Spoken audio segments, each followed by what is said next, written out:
Everyone. তো এটা হচ্ছে আমাদের ভাগ্নি, ছোট্ট ভাগ্নি। বাবা অনেক সাধ করে মেয়ের নাম রেখেছে হচ্ছে কৃধা। তো এটা আমাদের কৃধা। ওকে এটা সেকেন্ড ডে যেদিনকে আমরা দেখতে গিয়েছিলাম নার্সিংহোম সেই দিন।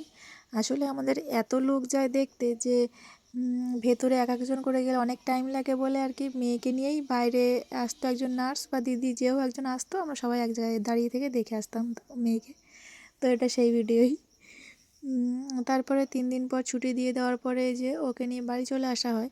এটা ওর বড় মামা ওই রাস্তা থেকে কোলে করে নিয়ে এসেছিলো, যেহেতু রাস্তা থেকে বেশ কিছুটা দূর ওদের বাড়িটা। তো গাড়ি পুরো বাড়ি পর্যন্ত আসে না, যেহেতু মাঠের মধ্যের দিকে।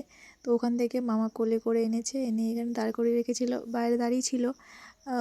তারপরে ঠাকুরদাদা এটা উনি ওনার নাতনির মুখ দেখে নিয়ে তারপরে বরণ করে আর কি ঘরে তুলবে। তো এই যে সেই একে একে বরণ পর্বও শেষ হলো। বরণ পর্ব শেষ করে ফুল ছড়াতে ম্যাডামকে নিয়ে ঘরে আসা হবে। তো সোনামার আমরা অ্যাকচুয়ালি ভেবেছিলাম সোনামা যেহেতু নার্সিংহোমে খুব নির্জনের মধ্যে ছিল, কোনো আওয়াজ হতো না।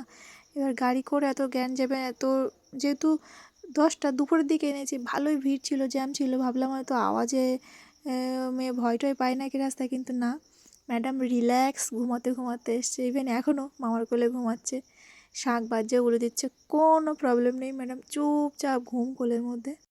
মেয়ের দিদি ফুল ছড়াচ্ছে সামনে দিয়ে, আর মেয়ে মামা কোলে করে নিয়ে ঘরে গেল।